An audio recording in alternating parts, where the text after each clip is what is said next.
Welcome to the July 8, 2025 College Financial Health Show with Matt Hendricks and Gary Stocker. Hi, everybody. Matt is in the boonies of Minnesota this week, so I'll be doing the show by myself today. We're going to be looking at a college that announced its closure just last week, Siena Heights University in Adrian, Michigan. And for comparison, I'm going to add another college in that same city, Adrian College, also, of course, in Adrian, Michigan. So let's go to the data and take a look. So you can see the two colleges that we are looking at, Siena Heights University and Adrian College in Michigan, both in Michigan. And we're using the private college advanced financial compass that is from Perspective Data Science. We'll also be looking at the data from the College Viability app and the 2025 College Majors Completion app as well. Let's talk about the lines first. Throughout our presentation using the advanced compass, the blue line will be for Siena Heights University, and the green lines will always be for Adrian College. And we'll see a variety of reports. Those report names will be up here. The data will be, for the most part, 2016 to 2024. On occasion, the 2024 data has not been submitted. The lines represent the 75th percentile, and there's about 1,300 private colleges in the database. The solid line is the median value for all of those about 1,300 colleges, and the longer dashed line is at the 25th percentile. You'll notice a red line on almost all the charts as well. That stands for a set of 9 recently closed private colleges. So you don't want to be anywhere near the pattern of that red line. It suggests some negative things may happen. And you'll see that a little bit on our show today. So we're going to start with both the colleges. Again, Siena Heights and Adrian College. And we're looking at the net income margin. Most folks call that profit, although we don't use the word profit in higher education. And we can see that Siena Heights in the blue has been down, up, and down, actually up, down, in the last couple of years. Never good to have that much variation, but they were down 9% on profit in 2024. We can see that Adrian College has done a little bit better, consistently staying above that line. Early on, similar patterns as to Siena Heights, but in the last couple of years, a little bit more stable pattern. Let's also take a look at the end of year endowment value. And again, we can see this is the percent change. Let me change that to raw values. So we can see that Siena Heights total endowment value at the end of 2023 was not quite $12 million. At Adrian, it was about $50 million in change, up a couple $1 million in 2024. For Adrian, that data not shown for Siena Heights. Let's look at the percent change. And this is interesting because we can see that the Siena endowment has gone up a lot more than even the 75th percentile for the most part, but still that $14 million value that we saw here on this blue line is a really low number. And let's look at that per 1 million in operating revenue. And again, we can see that Siena Heights with $263,000 in change per student, per FTE student, and that's just a full-time equivalent measure that we use, was lower than even the 25th percentile and consistently lower than even that set of recently closed private colleges. Before we jump on, I want to go to another view of this. And I brought up total operating revenue and total operating expenses on the two charts. And again, Siena Heights is going to be in the blue. And this lets us look at how they balance revenue and expenses. So we can see that in 2023, that Siena Heights had $17 million in change in total operating revenue. Let's go down to 2023 for expenses, and we can see that they had $12 million in expenses. All right, so 12 in expenses and 17 in revenue. So not bad. Look what happened though in 2024. So let's look at the total operating revenue. So we can see for Siena Heights in the blue, they had $34 million in change in operating revenue in 2024. And in operating expenses, they had 37.8 million. So 37 million, 38 million expenses, and 35 million, give or take, in revenues. Adrian was at 55, almost 56 in revenue in 2024, and their expenses were at 54. That's what we're looking at in terms of comparisons. You can see the trends, pretty consistent for both colleges. I wouldn't worry about the red line for either of these right now because both colleges are significantly above that, but it's the trends that matter. Let's take a look at the graph in terms of operating revenue per $1 million in operating revenue as a standardized comparison. And we can see that, again, we see a lot of variation at Siena College. I don't know what that means. Adrian College was very flat across the whole process, across the whole time period. And total operating expenses, same thing. We'll take a look at that. We can see great variation, really for both of them a little bit, trying to manage their expenses in the context of a very difficult financial situation across higher education. Let's take a look at net tuition revenue and the raw value. In 2024, the net tuition revenue at Siena was 16.4 million. In 2016, it was 21 million. So 21 million down to 16 million, down $5 million, give or take, over the course of the last 8 or 9 reported years. At Adrian, it was 23 million in 2024, 23 and change. And in 2016, it was essentially the same value, not quite $24 million. So flat, and you see that on the line, for that college. Not necessarily good, but not necessarily bad either, as again, it's a tough operating environment for all private colleges, especially small ones. Let's take a look at employee count and total employees for both colleges, and we can see both have trended down. Look at the percent change for those two colleges, and we can see both down 23% in total employees for Adrian and down 28%, give or take, for Siena Heights University. And again, you would expect to see that. Neither has a kind of plummeting we saw for colleges that closed, but both are hovering around that 25th percentile, suggesting they are in the same group of colleges that have had employee decreases in the vicinity of 22, 23%, something like that. Let's move on then, and let's take a look at the vendor table. And I've already set this up for Siena Heights University. And what this is compares vendors, and I've just got it set up for Siena Heights, but it compares vendor pricing for all 1,300 private colleges in the database across all sorts of services. And what I've done here is just brought up Siena Heights for the last 9 or 10 reported years, and the FTE students, the vendor, a description of the vendor, and we look at the amount that college spent. So in 2024, with Chartwell's Dining, Siena Heights spent $2.4 million. What we really look for is how much that varies from the median. And the color charts up here, the darker the color, the less good that value is. And we can see for 2024, Siena Heights University spent $70,000 and change. So we can see that Siena Heights spent $70,000 and change per $1 million in operating revenue, a little bit higher than the median. All in all, not bad. There were some issues back in 2024 with transportation when they were way, way, way above the median, outside of 1 plus 1.5 standard deviations. And you can see that data. Here's the value of this for the price of the advanced compass.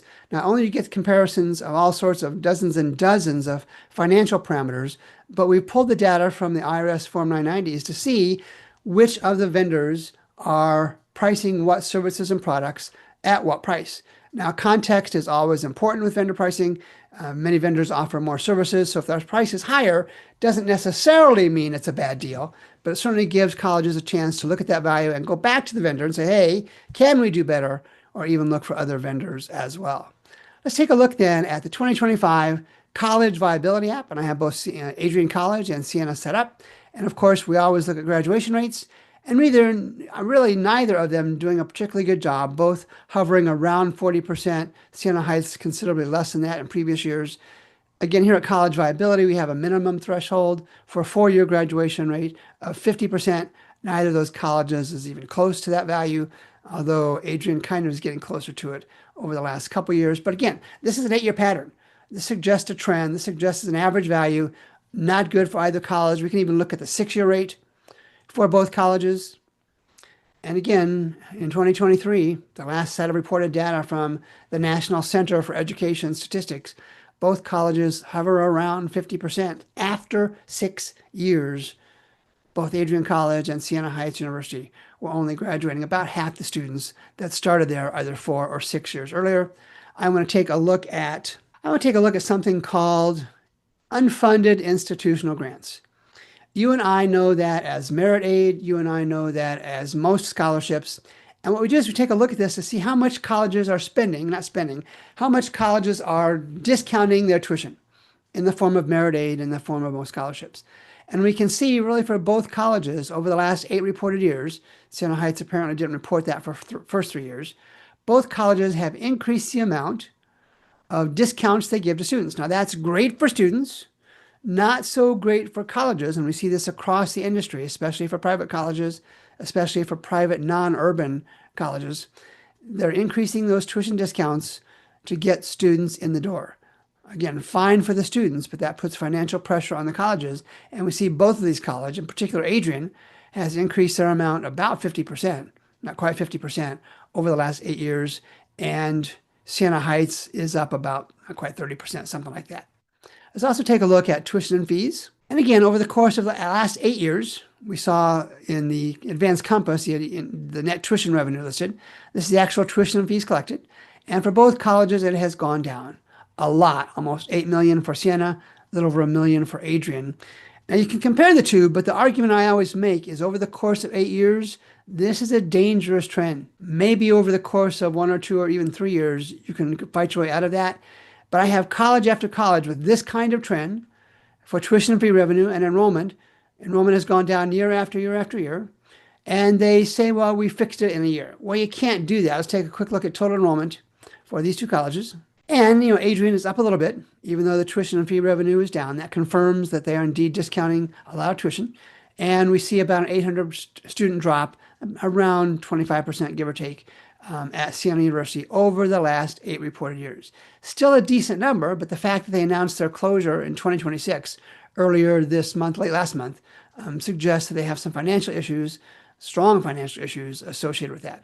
And then finally, let's take a look at the 2025 College Majors Completion app. And I've got colleges up, both these colleges set up initially. So let's take a look at Siena Heights. I'm going to show you what we call the internal market share. It's a list of all of the bachelor's degree programs at Siena Heights University and the enrollment, those who graduated with a given major in 2020 through 2023, again, the last reported data. And we can see, if we go down to the bottom here, that business administration, one we see commonly, is the most dominant major offered, and about 30%, give or take, of the students graduate with that major. I don't have any concerns with 30%. I start to watch it more closely. If that number gets above 30%, it suggests too much reliance on a single degree, on a single major. But I always know, for those that follow the show regularly, these low major enrollments. If you're looking at a college, I know Siena Heights is closing. If you're looking at a college with low enrollment graduation numbers, I'll pick on mathematics here, they only had 2 students graduate, actually 5 students graduate total in the last 4 years. Now, I understand there are math courses that are not for math majors. I understand that. But it lets you compare those colleges with strong math programs and those without. And then we'll take a look at it, since we have Adrian going as well. Same thing. Adrian has a little bit better balanced mix of majors, stronger majors than did Siena Heights. But again, even at Adrian, you see some low graduation numbers for these majors. And again, you can ask the question, what are they doing in this business with such small majors? And to look at that as an external market share, what I've done is I've selected bachelor's degrees for the state of Michigan, for private nonprofit colleges, and for right now, we'll look at accounting services, and we can actually see the market share. And make that a little bit bigger for you. And what we see here is, for example, as I hover over the top, Baker College has 7% of the market. In 2023, they graduated 27 students. And you can see all across the board, you can even see those colleges with small numbers, Cornerstone, Concordia, Ann Arbor. Again, you can see graphically which colleges are not particularly strong in a given major. Let's change that and let's take a look, instead of accounting, let's take a look at journalism. And we can see not much offered in accounting in the context of journalism in the state of Michigan. You can see the 3 colleges that offer it. Let's take a look at marketing. It tends to be more common. And again, we can see the market share analysis for, it's the external market share for these colleges. And then one last thing we can look at, we'll leave it with marketing. We can see the trends for these colleges over the last 4 reported years. So we can see that you can pick whatever set of colleges that you want. I've got Adrian in this one. Let's take a look at Adrian. And let's take a look at Siena Heights, since that's what we're comparing. And Siena Heights isn't in the list, so they don't offer marketing as a major. So we just have that one graphic. And we can see, just for example, that Adrian College went from 35 to 15 marketing majors in the last 2 reported years. Draw your own conclusions from that. So how do you use this data? Now, again, this is kind of a special episode because we're focusing on a college that closed, Siena Heights University. And like I shared in the podcast on July 7th, it would have been very difficult for the typical faculty member, student, community member to know that this college was in trouble. There were news stories to that effect. And the data was not as obvious as it is in most cases. It's clear they had financial issues. The rest of the story probably comes out somewhere down the road. Many times we wonder if there were some bond covenant issues. Whether that's the case at Siena Heights University, I don't know. But it's always the comparisons that matter. You saw comparisons with Adrian College and Siena Heights University. It's the comparisons that matter, and it's the trends that matter as well for individual colleges. You just can't rely in 2025, you just can't rely on looking at your own internal data as a college. It's important to look at the comparisons and how you compare to the market in general and even to your specific competitors as well. So if you are interested in a private demo of the Advanced Compass or the College Viability app or the College Majors Completion app, I'll have my contact information in the show notes. You can drop me a note and we'll set up a private conversation, private demo of the product for your uses. For the Minnesota-bound Matt Hendricks, I'm Gary Stocker with College Viability. Thanks for watching the show. We'll be back next week to review 2 or 3 more colleges on the College Financial Health Show.